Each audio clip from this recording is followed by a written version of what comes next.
तो किसी रिलेशन का डोमेन और कोडोमेन रेंज कैसे निकालते हैं, ठीक है। तो जैसे मान लो domain codomain range of relation, domain codomain and range of relation, ठीक है। Domain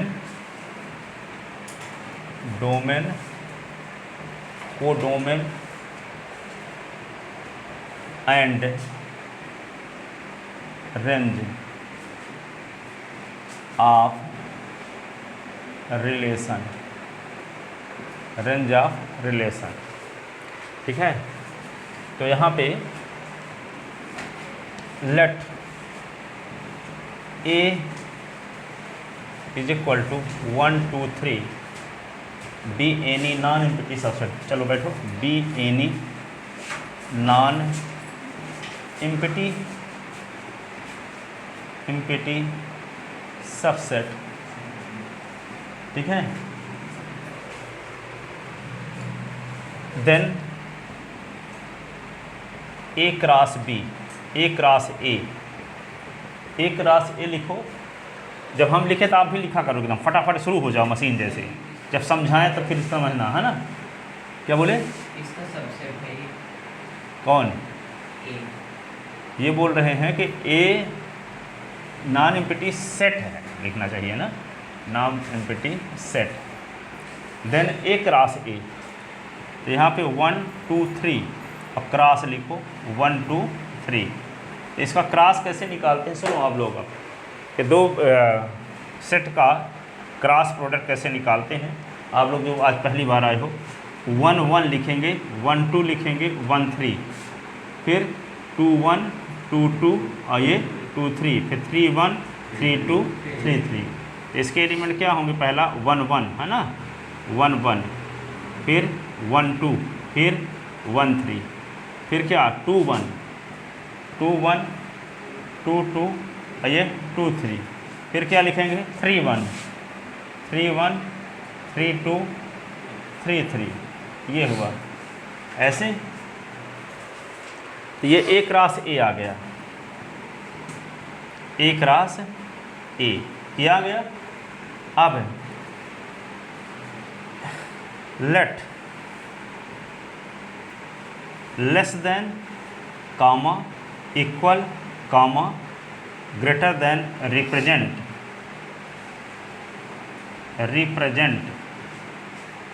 R1 R2 R3 respectively, ठीक है। लेस देन को हम R1 दर्शाते हैं, इक्वल साइन को R2 से दर्शाते हैं, ग्रेटर देन को R3 से डिनोट करते हैं, ठीक है। तो यहाँ पे R1 रिलेशन को सेटिस्फाई करने वाले ऑर्डर्ड पेयर, ठीक है।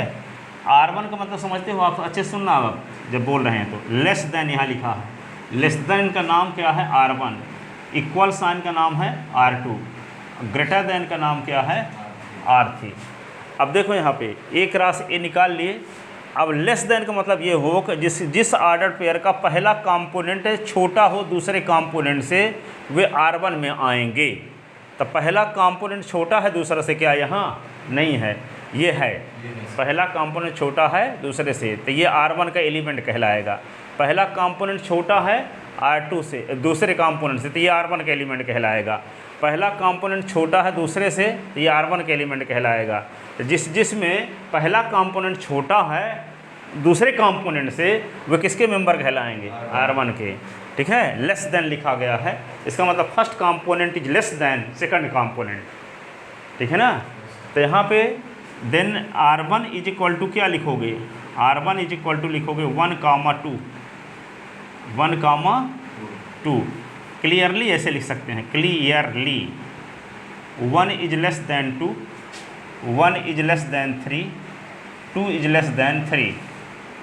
1 छोटा है 2 से, 1 छोटा है 3 से, 2 छोटा है 3 से। इसका मतलब R1 रिलेशन का मतलब इसी को लिख सकते हैं 1 R1 2, 1 R1 3 और 2 R1 3। ठीक है। लेस देन को किससे दर्शाए हैं हम, R1 से, ठीक है। 1 छोटा है 2 से तो 1 R1 2, 1 छोटा है 3 से तो 1 R1 3, 2 छोटा है 3 से तो 2 R1 3, यानी 2 और 3 के बीच में R1 रिलेशन है, ठीक है। अब इसी को क्या लिखेंगे, R1, इसको लिख देते हैं ऐसे 1, 2, फिर 1, 3, फिर क्या 2, 3, ऐसे। तो R1 रिलेशन को सेटिस्फाई करने वाले ऑर्डर्ड पेयर एक क्रॉस एक ये आ गए। ये सब एलिमेंट किसके हैं, एक क्रॉस एक एलिमेंट हैं, पर एक क्रॉस एक वे एलिमेंट हैं जिसका फर्स्ट कंपोनेंट छोटा है सेकंड कंपोनेंट से, वे एलिमेंट हैं, है ना।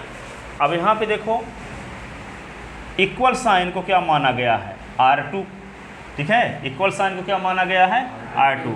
तो यहाँ देखो क्या लिखोगे, 1 = 1, 2 = 2, 3 = 3। इसका मतलब 1 R2 1, 2 R2 2, 3 R2 3।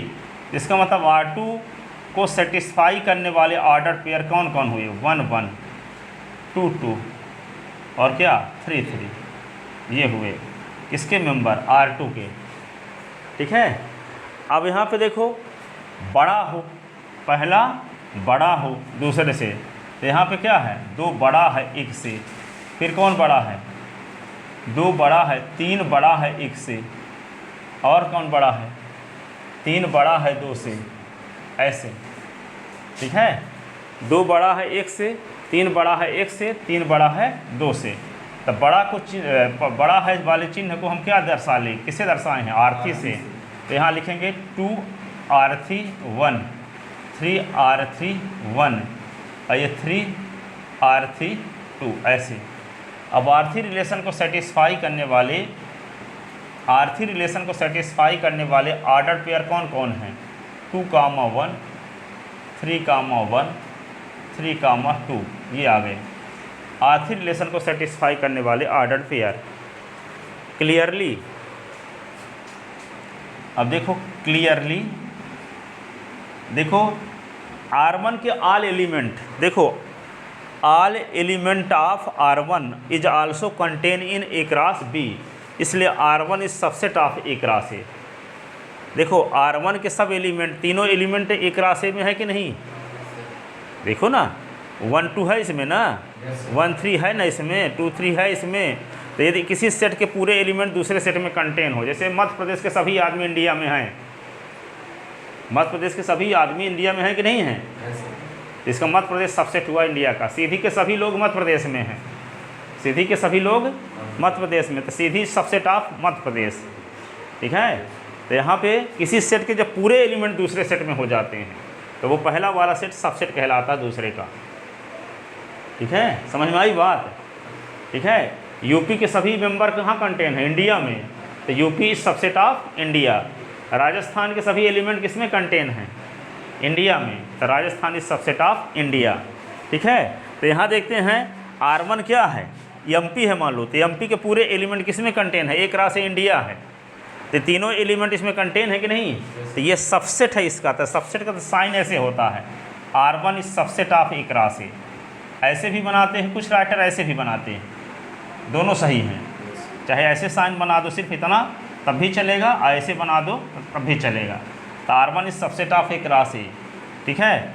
R2 is subset of, R2 के भी सारे एलिमेंट देखो, ये एलिमेंट भी एक राशि में है। ये मान लो यूपी है, UP is subset of India, Rajasthan is subset of India, ठीक है, सभी एलिमेंट उसमें कंटेन हैं। तो R1 इज सबसेट ऑफ एक राशि, R2 इज सबसेट ऑफ एक राशि, ठीक है, और R3 इज सबसेट ऑफ एक राशि। तो कोई भी रिलेशन एक राशि ए का क्या होगा, किसी सेट ए में डिफाइंड कोई रिलेशन R एक राशि ए का सबसेट होता है। किसी सेट ए में defined any relation defined on set A is subset of एक राशि, इज ए सबसेट ऑफ एक राशि। कोई भी रिलेशन एक राशि का क्या होता है, सबसेट होता है, ठीक है। इतना लिख ले क्या यहाँ तक। तो any relation,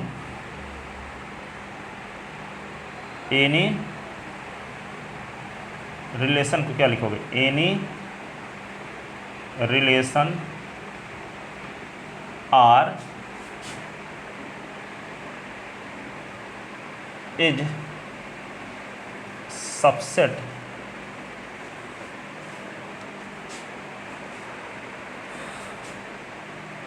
in any set.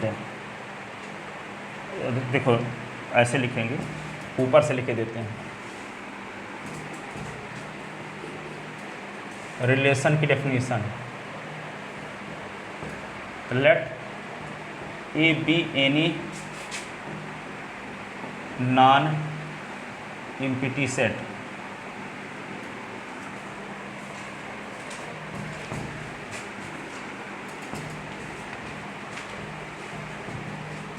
then a relation R is subset of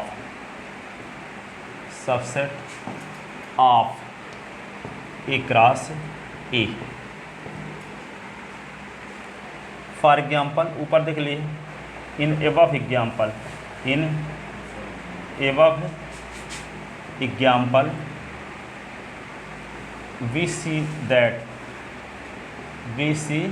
that क्या देखें आप, R1 is subset of A cross A, R2 is subset of A cross A, और R3 is subset of A cross ए।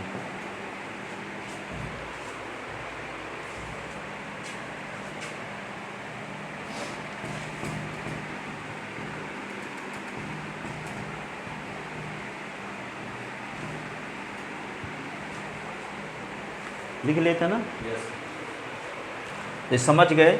अब यहाँ पे देखो कि कोई रिलेशन की बात जब करें, यहाँ पे मान लो R2 रिलेशन की ही बात करते हैं, तो R2 रिलेशन में कौन कौन एलिमेंट हैं, 1 1 2 2 और ये 3 3। तो यहाँ पे अब R3 रिलेशन में कौन कौन एलिमेंट आए थे बताओ जल्दी से। R3 में, हाँ, R3 में 2 1 3 1 2 1 3 1 3 2 और 3 2 ये आया था। तो जब ये रिलेशन के फर्स्ट कंपोनेंट का कलेक्शन, इसका पहले ये तो फर्स्ट कंपोनेंट का कलेक्शन कहलाता है इस रिलेशन का रेंज, डोमेन। हाँ 3 1 ये बोल रहे हैं किसी रिलेशन के फर्स्ट कंपोनेंट का जो कलेक्शन है वो कहलाता है रिलेशन आर का डोमेन। क्या कहलाता है, जैसे फर्स्ट कंपोनेंट 2 लिख दो, 3 लिख दो, अब फिर तो 2 बार लिखोगे नहीं, ये डोमेन ऑफ क्या हो गया, R3। तो रिलेशन के किसी रिलेशन के फर्स्ट कंपोनेंट का कलेक्शन कहलाता है डोमेन, और सेकंड कंपोनेंट का कलेक्शन कहलाता है रेंज। जैसे R2 और R3 लिए R1 भी ले सकते हैं, R1 भी ले सकते हैं। R1 हम रिलेशन R3 की बात करना चाहते हैं, इसमें R1 R2 रिलेशन का डोमेन क्या होगा, 1 2 3 और 1 2 3 इसका रेंज भी होगा। तो आप ये कह देते कि रेंज और डोमेन समान होता है, इसलिए इसका एग्जाम्पल हम लिए। ये फर्स्ट कंपोनेंट का कलेक्शन कहलाएगा डोमेन और सेकंड कंपोनेंट का कलेक्शन कहलाएगा रेंज। सर R2 कंडीशन ये तो इक्वल है, R1 में भी ये R1 का भी कर सकते हैं। हाँ, तो यहाँ पे लिखते हैं, लिखे लेते हैं दोनों, तीनों का हम डोमेन रेंज निकाले देते हैं, फिर उसको डिफाइन करेंगे तो बात समझ में ज़्यादा आएगी आपकी। ठीक है, तीनों को फिर से लिखते हैं। R1 को क्या क्या लिखे थे बताओ जल्दी से। R1 का 1 2 1 3 2 3 ये हुआ, और यहाँ पे R2 का 1 1 2 2 3 3। ठीक है, R3 में क्या आया था, 2 1 2 1 3 1 3 2 ऐसे। तो यहाँ पे लिखते हैं डोमेन ऑफ R1। तो फर्स्ट कंपोनेंट का कलेक्शन देखो कौन कौन है, 1 1 2, तो रिपीट एलिमेंट तो लिखते नहीं, 1 1 1 2 ना। देखो यहाँ अब R1 का डोमेन लिखने जा रहे हैं, तो फर्स्ट कंपोनेंट इसका 1 है, इसका 1 है, इसका 2, तो सेट में लिखेंगे तो रिपीट एलिमेंट लिखे नहीं जाते सेट में, तो 1 2। ठीक है, रेंज ऑफ R1 क्या होगा सेकंड कंपोनेंट 2 3 3, तो क्या लिखें 2 3, ठीक है। अब यहाँ लिखो डोमेन ऑफ R2, तो R2 का डोमेन क्या होगा 1 2 3, 1 2 3, रेंज ऑफ R2 1 2 3, ठीक है। अब यहाँ पे domain of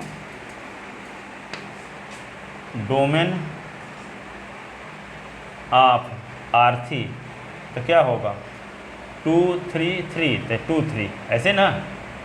range of R3 क्या होगा 1 2। तो फर्स्ट कंपोनेंट का कलेक्शन क्या कहलाता है डोमेन, और सेकंड कंपोनेंट का कलेक्शन रेंज। समझ गए।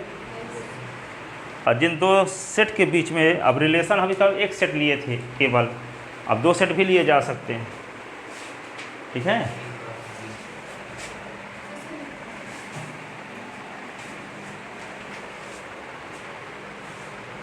इसको लिख लो।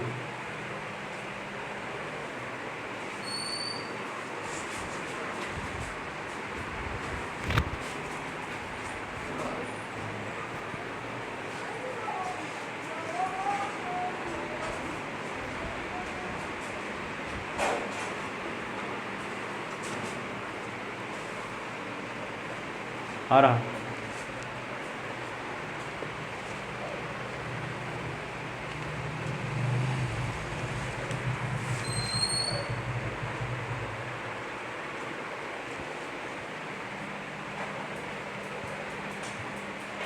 तो आपको बताया गया कि रिलेशन के फर्स्ट कंपोनेंट का कलेक्शन कहलाता है डोमेन, और सेकंड कंपोनेंट का कलेक्शन कहलाता है रेंज, ठीक है।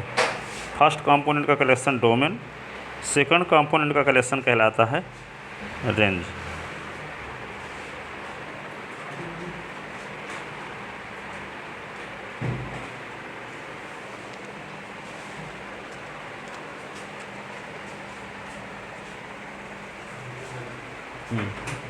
ये बोले अभी हम लेस देन R1 रिलेशन का मतलब पहला कंपोनेंट छोटा हो दूसरे कंपोनेंट से, ये वाले को सेटिस्फाई करता है, ये इक्वल को सेटिस्फाई करता है। R3 का मतलब क्या हुआ बड़ा, पहला कंपोनेंट बड़ा हो दूसरे से, ठीक है। और ये कोई सेट लिए थे ए बराबर, यहाँ पे 1 2 3, तो यहाँ देखें क्या कि यहाँ पे इस तीनों रिलेशन क्या है एक राशि के सबसेट हैं। तो कोई भी रिलेशन किसी सेट ए में क्या होगा एक राशि ए का सबसेट होता है। यहाँ देखिए कि पूरे एलिमेंट एक राशि ए के ही एलिमेंट हैं, R2 के पूरे एलिमेंट एक राशि के ही एलिमेंट हैं, R3 के पूरे एलिमेंट एक राशि के ही एलिमेंट हैं। अब किसी रिलेशन के फर्स्ट कंपोनेंट का कलेक्शन डोमेन कहलाता है और सेकंड कंपोनेंट का कलेक्शन रेंज कहलाता है। फर्स्ट कंपोनेंट का कलेक्शन डोमेन और सेकंड कंपोनेंट का कलेक्शन रेंज, ये बताया अभी तक में, ठीक है। लिख लिए। एक तो क्वेश्चन देखते हैं 2.2 का। क्या है question, let A is equal to दिया है 1 2 3 dash dash 14, defined a relation R, defined a relation R from set A to A, set A to A, इन A से A में डिफाइंड है। A बाई इस प्रकार से डिफाइंड है, by R is equal to x comma y R के member हैं such that 3x minus y is equal to 0, ठीक है। फिर क्या लिया, where X Y belong in A, where X और वाई बिलोंग इन ए। तो देखो यहाँ पे इस प्रकार से रिलेशन डिफाइंड है। तो इसमें निकालना क्या है, then write down domain codomain and range, then find the domain codomain and range. ठीक है। अब कोई रिलेशन जब देखो यहाँ पे सुन लो, कोई रिलेशन जैसे मान लो ए से ए में डिफाइंड है, रिलेशन आर है ना, रिलेशन डिफाइंड है ए से ए में, ये तो पहला सेट है। रिलेशन के फर्स्ट कंपोनेंट का कलेक्शन तो आपको जानते हो कि डोमेन कहलाता है, रिलेशन के सेकंड कंपोनेंट का कलेक्शन क्या कहलाता है, रेंज कहलाता है। और ये रिलेशन आर जो दूसरे सेट है, पहले सेट है दूसरा सेट है, तो दूसरे सेट के ऑल एलिमेंट का कलेक्शन कहलाएगा रिलेशन आर का कोडोमेन। पहले सेट के नहीं, दूसरे सेट के ऑल एलिमेंट का कलेक्शन कहलाएगा रिलेशन आर का कोडोमेन। ठीक है, तो यहाँ तो ए था, वही पहला सेट और दूसरा सेट दोनों समान थे, तो ये से रिलेशन आर का कोडोमेन क्या होगा, 1 2 3, यही सेट होगा। ठीक है, तो यहाँ पे देखो, जब रिलेशन के फर्स्ट कंपोनेंट का कलेक्शन डोमेन, सेकंड कंपोनेंट का कलेक्शन रेंज, और जिन दो सेट के बीच में रिलेशन डिफाइंड है तो दूसरा वाला सेट कहलाता है कोडोमेन। दूसरा वाला सेट क्या कहलाता है, कोडोमेन। यदि ए के बीच में डिफाइंड है तो वही क्या होगा, कोडोमेन, ए ही कोडोमेन हो जाएगा, क्योंकि डिफाइंड क्या है, पहला सेट भी ए है, दूसरा सेट भी ए है, तो दूसरे सेट को क्या बोलते हैं हम, कोडोमेन। दूसरे सेट को क्या बोलते हैं, कोडोमेन। ठीक है, तो यहाँ पे देखो गिवन सॉल्यूशन इसका देखो,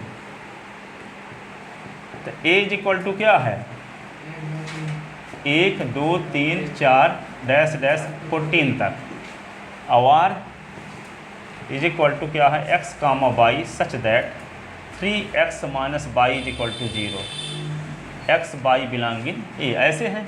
इसी को लिख सकते हैं, देखो x कामा वाई के वाई लिखो और सच दैट 3s बराबर y, x comma y belonging A. अब यहाँ पे r लिखो, अब फिर क्या लिखोगे, x y की वैल्यू रख दो, y की वैल्यू क्या आई है 3x है, तो यहाँ y के स्थान पे 3s लिखो, सच दैट x और y बिलोंगिंग ए। ठीक है, अब यहाँ पे y की ज़रूरत नहीं है, अब तो x से भर बिलोंगिंग ए, क्योंकि y की वैल्यू s के फॉर्म में लिख दिए ना, तो क्या लिख दोगे अब, x बिलोंगिंग ए। तो r इज इक्वल टू क्या लिखोगे, x, इसका पहला एलिमेंट लो 1, तो दूसरा क्या लोगे आप, 3 गुणे 1 लोगे, इसके s के स्थान पे जब 2 लो तो क्या लिखोगे, 3 गुणे 2, फिर 3 लो तो क्या होगा, 3 गुणे 3, 3 3 9 हो गया ना, 4 लेंगे तो 3 गुणे 4 12 हो गया। अब यहाँ पे 5 लेंगे तो 3 गुणे 5 तो 15 हो जाएगा, अब 15 सेट में है ही नहीं, तो यहाँ से रोक दो। ठीक है, बात समझ में आई कि 5 क्यों नहीं लेंगे, 5 क्यों नहीं लेंगे, अब समझ में आई। यदि हम 5 लेंगे तो आगे वाला क्या होगा, 3 गुणे 5 तो 15 हो जाएगा, तो 3 15 क्या एक राशि का एलिमेंट है, नहीं है, इससे बिलोंग ही नहीं करेगा। 3 15 यानी 4 15 नहीं है, 5 15 ना, 5 15 डज नॉट बिलोंग्स टू क्या, एक राशि, इसलिए इसको हम 5 15 को नहीं लेंगे। ठीक है, क्योंकि आपका जानते हो कोई भी रिलेशन है एक राशि का सबसेट होता है, तब 5 15 तो एक राशि में कंटेन ही नहीं है, तो रिलेशन में कैसे आ जाएगा, क्योंकि रिलेशन में वही एलिमेंट आते हैं जो एक राशि में हों। ठीक है, तो ए और ए का क्रॉस निकालेंगे तो 5 15 आएगा ही नहीं, तो रिलेशन में भी 5 15 नहीं रहेगा। ठीक है, इसलिए यहाँ 5 15 को शामिल नहीं किए। ठीक है, तो रिलेशन के मेंबर क्या हो गए, फर्स्ट कंपोनेंट हुआ 1 कामा 3, फिर 2 कामा 6, 3 कामा 9, 4 कामा 12। ठीक है, अब रिलेशन का डोमेन क्या होगा, फर्स्ट कंपोनेंट का कलेक्शन कहलाएगा इसका डोमेन, तो 1 2 3 4। सेकंड कंपोनेंट का कलेक्शन क्या कहलाएगा, रेंज, 3 6 9 12। और दूसरा सेट क्या है, यहाँ पे पहला सेट भी ए है, दूसरा सेट भी ए है, तो रिलेशन जिन दो सेट के बीच में डिफाइंड होता है उनमें दूसरे सेट को क्या कहते हैं, कोडोमेन। तो यहाँ कोडोमेन क्या है, सेट ए होगा। ठीक है, तो लिखते हैं domain of R, domain of are,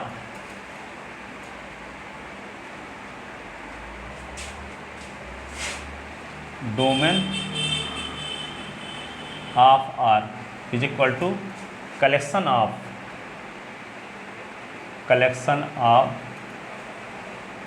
all first component in R. तो domain of R is equal to क्या लिख देंगे, फर्स्ट कंपोनेंट का कलेक्शन क्या है, 1 2 3 4, 1 2 3 4 ये आ गया। ठीक है, रेंज ऑफ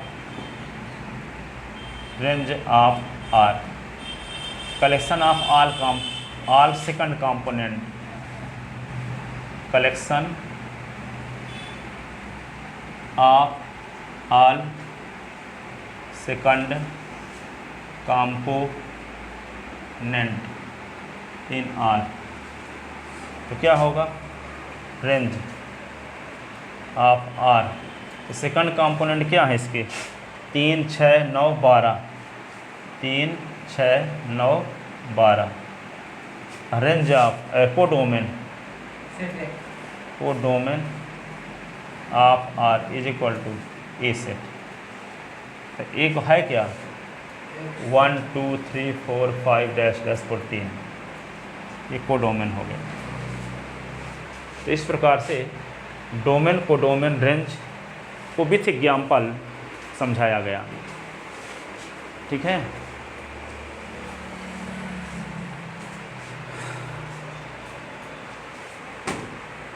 अब लिख ले,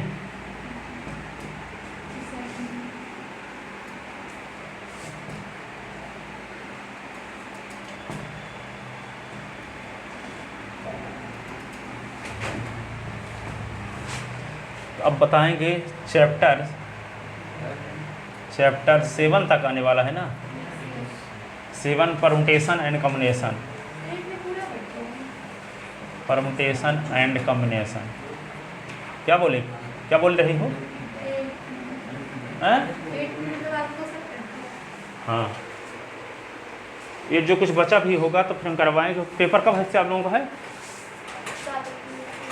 अच्छा, बढ़ गया है, तभी थोड़ा सा और पढ़ा देते हैं इसको। हम सोचे कि अभी 19 तारीख से पेपर है, अभी बाइनोमियल थ्योरम कुछ और पढ़ाए देते हैं, क्योंकि अभी हाँ अभी आने वाला है अगले दिन। हाँ देखो,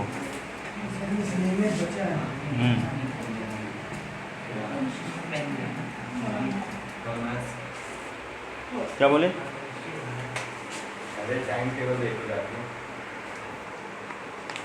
मिसलेनियस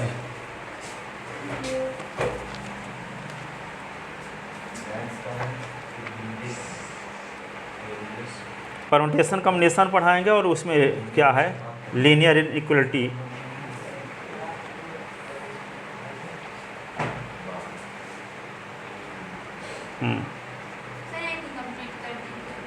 कौन वाला? हाँ, तो वही तो बोल रहे हैं कि कंप्लीट करे देते हैं तभी पढ़ाएंगे।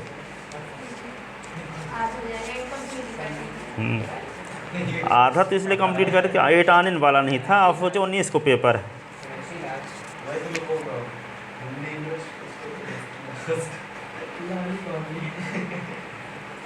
देखो,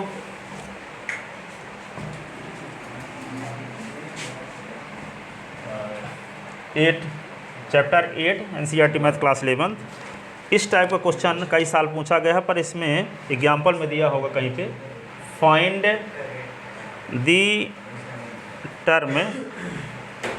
दी constant term in the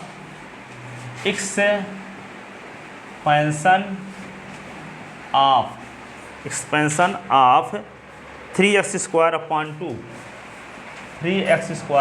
2 minus 1/3x की पावर 6 15। हाँ, 3x², इसी को कांस्टेंट टर्म कहते हैं, इसको इंडिपेंडेंट ऑफ x कहते हैं। x से फ्री टर्म को क्या बोलेंगे, कांस्टेंट। 6 है, इसमें तो 15 लिखा है। तो देखो, find the constant term in the expansion of 3x² upon 2 minus 1/3x की पावर 15। ठीक है, सुनो, ये कहता है इसके स्पेंड में, इसी क्वेश्चन को दूसरे तरीके से कैसे पूछा जा सकता है, find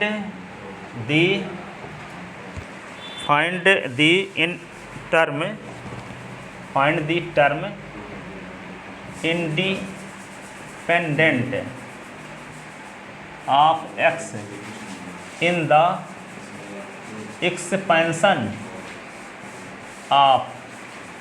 expansion of 3x square upon 2 - 1 upon 3x की पावर 15। ऐसे देखो, सुन लो, क्या पेपर ऊपर देख रहे हो? पेपर ऊपर ना देखो, अभी इधर यहाँ देखो, इसके बाद पेपर देखना। सुनो,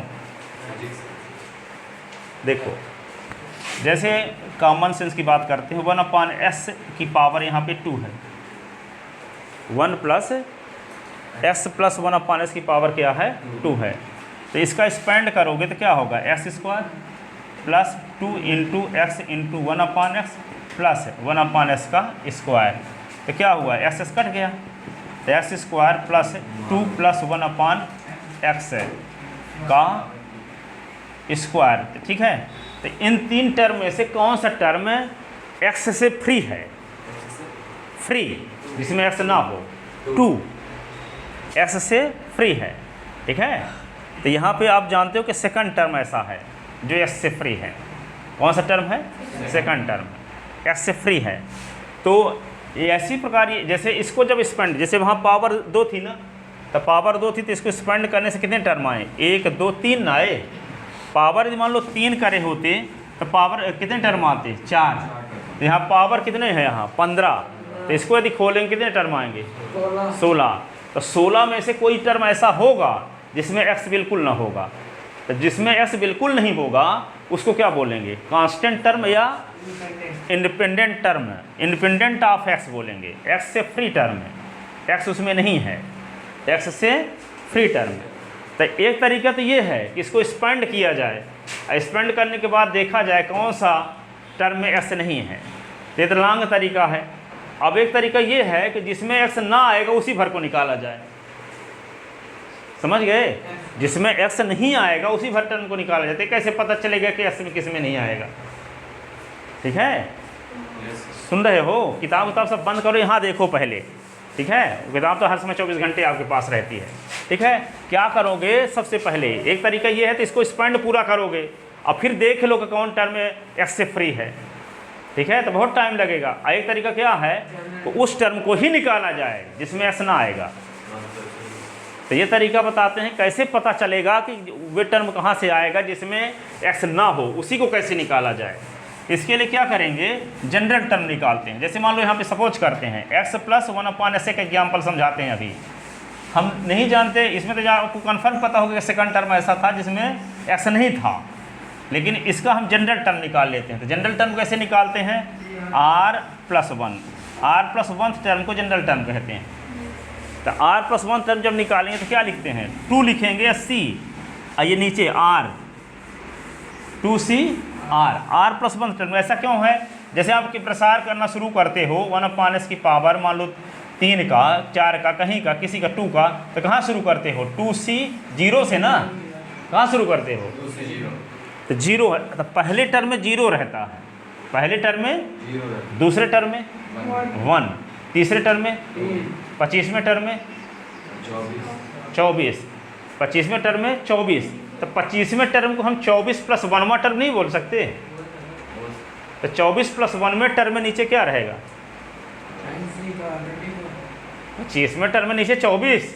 तो 25 ना बोल के हम क्या बोल दिए, हाँ 24 + 1वें टर्म में नीचे 24 रहेगा, रहेगा ना। 50वें पद में नीचे क्या रहेगा, 49 ना रहेगा।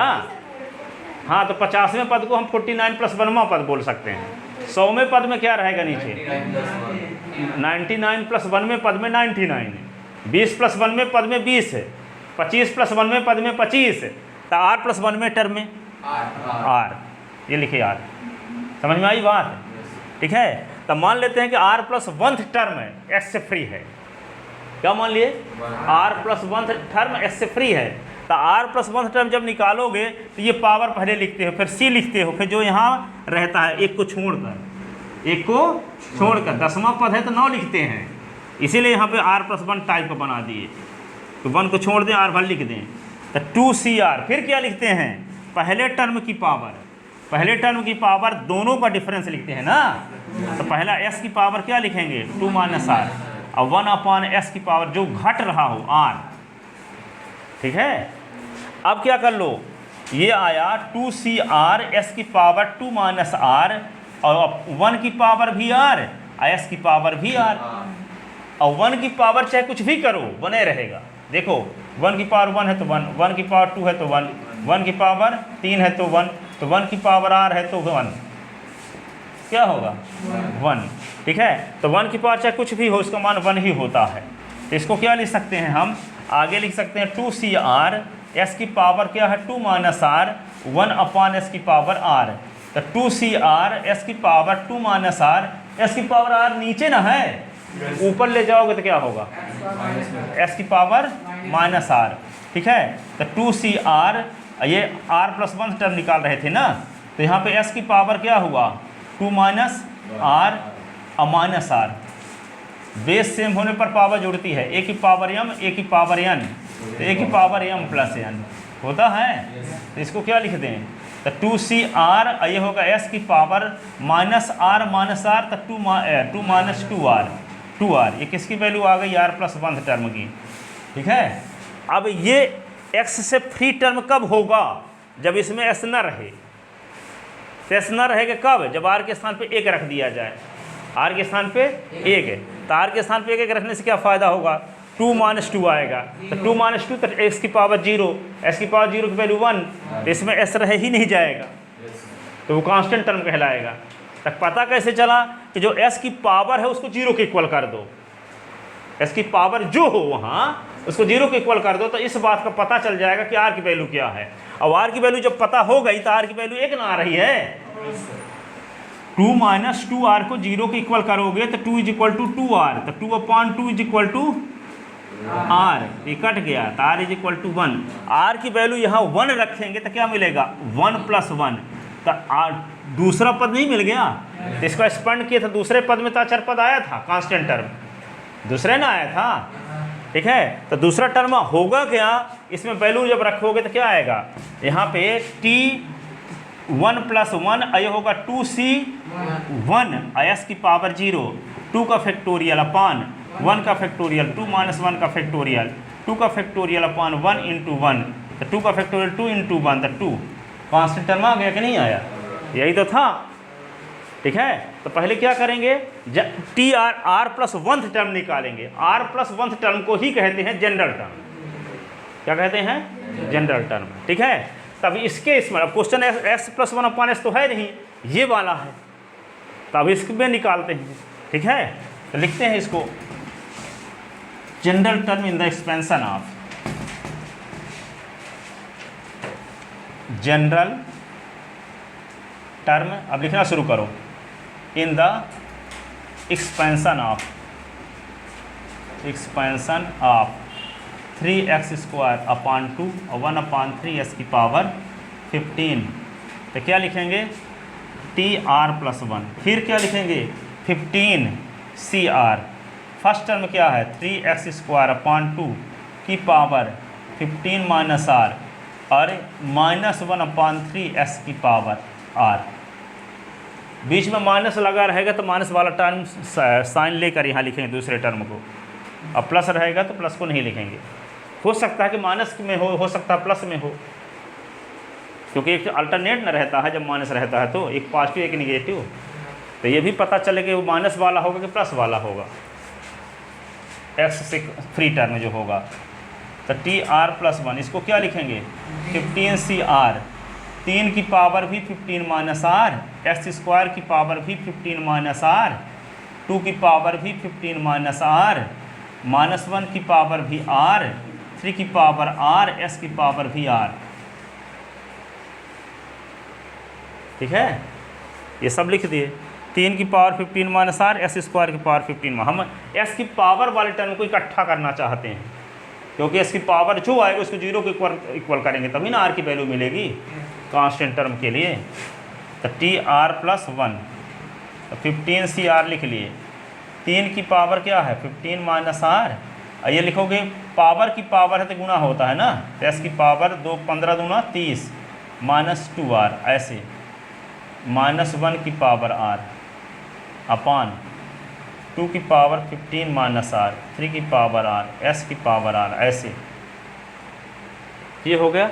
अब एस की पावर आर को ऊपर ले जाओ, एस की पावर आर को ऊपर ले जाओ तो क्या हो जाएगा, ठीक है। यहाँ पे क्या लिखेंगे T R plus 1 15 C R, 3 की पावर ऊपर लिखते हैं, यहाँ दिखेगा नहीं है सारे अच्छे से, टी आर प्लस 1, तो ये क्या आएगा तो वहाँ पे गए थे 15 सी आर, तो 15 सी आर पे 3 की पावर 15 माइनस आर, ये तो इधर का है ना ये वाला क्वेश्चन, ये क्यों कहाँ से? अरे नीचे वाला ये वाला है 2 की पावर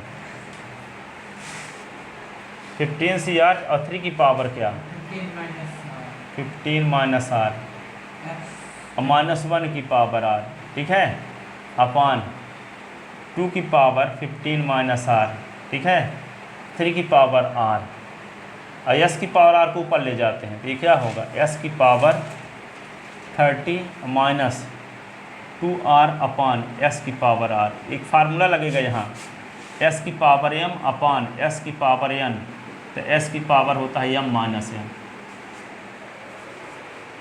एस की पावर एम अपान एस की पावर एन, तो एस की पावर क्या होता है एम माइनस एन होता है कि नहीं। तो यहाँ पे यही फार्मूला लगाएंगे आगे, ये 15 सी आर, 3 की पावर 15 माइनस आर, माइनस 1 की पावर आर, 2 की पावर 15 माइनस आर, 3 की पावर आर, ये क्या लिख दोगे एस की power 30 minus 2 R minus are,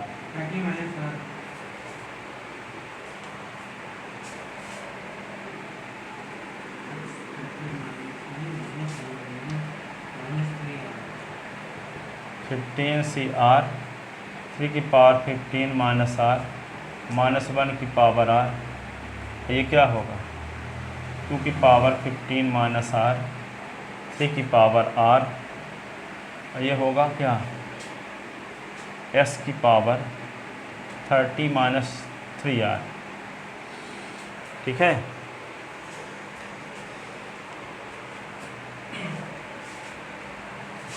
अब this term will be free of x या independent of x if 30 minus 3 R is equal to 0, ठीक है। तो क्या लिखोगे this term will B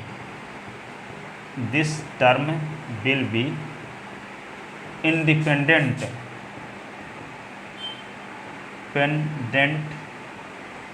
of x if 30 minus 3 R is equal to 0। S की power 0 हो जाए तो यह क्या हो जाएगा कांस्टेंट टर्म, कांस्टेंट टर्म कहो या इंडिपेंडेंट ऑफ एक्स कहो एक ही बात है, ठीक है। एक्स से जो फ्री टर्म होगा वही क्या कहलाएगा अचर पद या कांस्टेंट टर्म, ठीक है। तो यहाँ पे लिखोगे तो यहाँ आर की वैल्यू निकाल लो अब, तो 30 बराबर 3 आर, तो 30/3 बराबर आर, तो ये क्या आएगा 10 बराबर आर, तो आर इज इक्वल टू 10। अब ये इक्वेशन फर्स्ट डाल लो इसको, इक्वेशन फर्स्ट। अब इक्वेशन फर्स्ट में क्या रखोगे आर बराबर 10 रख दोगे तो एस की पावर 0 आ जाएगा, तो इसका मान 1 हो जाएगा, तो एस वाला पद इसमें नहीं रह जाएगा, वही कांस्टेंट टर्म होगा। तो we put R is equal to 10 in equation first, we put R is equal to 10 in equation first.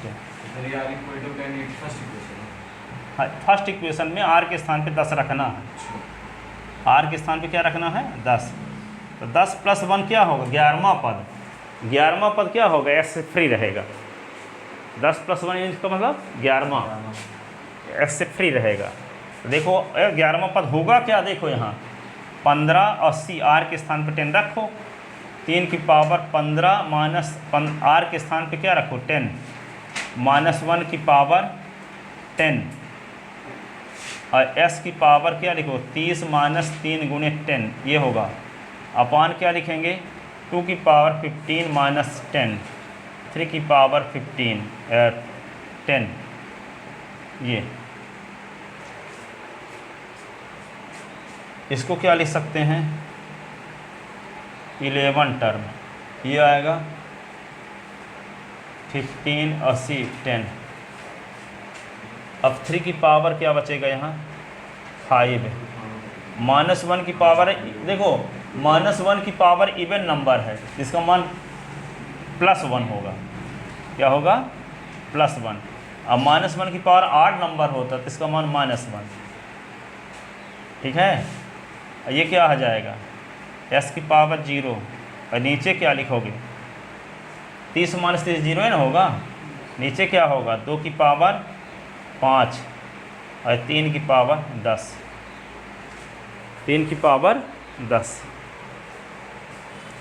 ठीक है, अब इसको क्या करेंगे 3 की पावर 5 3 की पावर 10 इस T11 इसको लिखेंगे 15C 10 और ये क्या होगा 3 की पावर 5 बटे 2 की पावर 5 और 3 की पावर 5 3 की पावर 5 खुला करके ठुक काट दिए। ठीक है, अब इसको क्या लिखेंगे 15 का फैक्टोरियल अपान 10 का फैक्टोरियल 15 माइनस 10 का फैक्टोरियल, यही ना 1/2 की पावर 5 32 243, यही ना। अब क्या करोगे इसको सिंप्लीफाई करो, तो सिंप्लीफाई करोगे तो क्या आएगा ये आएगा T11 बराबर 15 को बढ़ाओ कहाँ तक 10 तक 15 गुणे 14 गुणे 13 गुणे 12 गुणे 10 का फैक्टोरियल। इसको 10 का फैक्टोरियल है, इसको काटना है 15 से 10 निकाल दो 5 5 का फैक्टोरियल तो 5 गुणे 4 गुणे 3 गुणे 2 गुणे 1 है। 10 का फैक्टोरियल काट दो और 1 बटे क्या हुआ ये 32 गुणे 243 ऐसे। अब इसको क्या लिख सकते हैं T11 और 5 तिहाई 15 ये 3 3 कट गया और ये क्या होगा 2 सत्ते 14 4 तिहाई 12।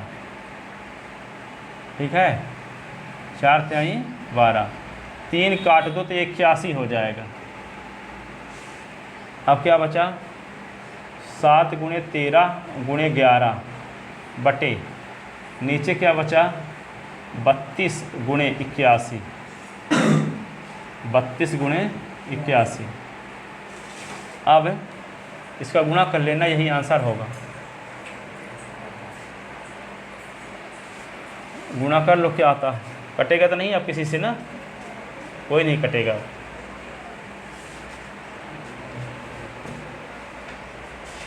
तो ये होगा 13 गुणे 77 बटे 32 गुणे 81।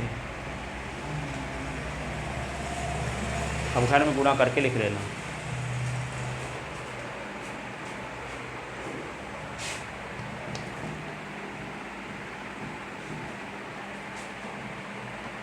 Hence 11th term is 11th term 13 गुणे 77 32 into 81। Hence 11th term is independent of x।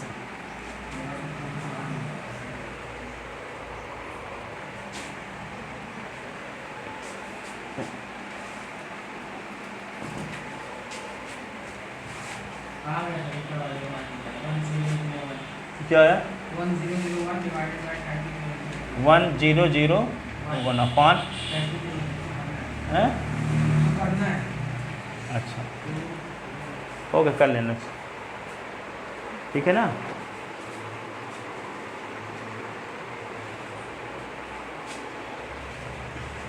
259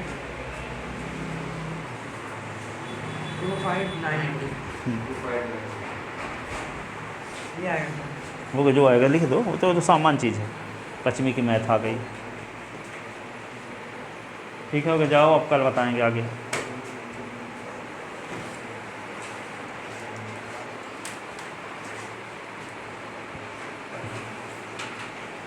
eight 8.3 exercise ना कि मिसलिनियस है। बस एग्जांपल बताइए। हाँ